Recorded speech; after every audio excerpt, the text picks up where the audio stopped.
नमस्कार, मी पंजाब डक. बऱ्याच ठिकाणी पाऊस झाला. इकडे हिंगोलीकडे झाला, इकडे जालना जिल्ह्यात देखील झाला. तर परत आज शेतकऱ्याचे फोन आले की मग आता हे वातावरण कधीपर्यंत राहणार आहे.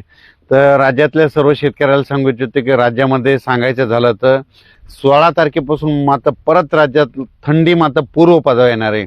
म्हणजे 16 जानेवारी 2026 पासून राज्यात परत थंडीला सुरुवात होणार आहे. उत्तरेकडून वारे सुटतील, परत राज्यामध्ये थंडी येणार आहे, म्हणून हा अंदाज लक्षात द्यायचा. त्याच्यानंतर शेतकऱ्याचे असे फोन आले की आम्ही टरबूज खरबूज लावलेत, परत काही ढगाळ वातावरण राहील का. तर हे ढगाळ वातावरण टरबूज खरबूज लागवड वेलवर घ्यायसाठी चांगलं असतं, म्हणून त्यांचे फोन आले. तर त्यांना एक सांगू इच्छितो की राज्यामध्ये जानेवारीच्या शेवटच्या आठवड्यात मात्र परत एकदा ढगाळ वातावरण राहणार आहे, म्हणून हा अंदाज लक्षात घ्यायचा. त्याच्यानंतर परत स्पेशल एक दिला जाईल मेसेज. पण राज्यात मात्र जानेवारीच्या शेवटच्या आठवड्यात एकदा ढगाळ वातावरण राहणार आहे, म्हणून हे देखील लक्षात घ्यायचं. थंडी वाढणार आहे म्हणून हे लक्षात घ्यायचं. ही थंडी जवळपास सांगायचं झालं तर 20-22 तारखेपर्यंत तर राहणार आहे. त्याच्यानंतर 22 तारखेच्या नंतर महाराष्ट्रातील परत थंडी कमी होणार आहे, म्हणून खास करून हा अंदाज सर्व शेतकऱ्यांनी लक्षात घ्यायचा.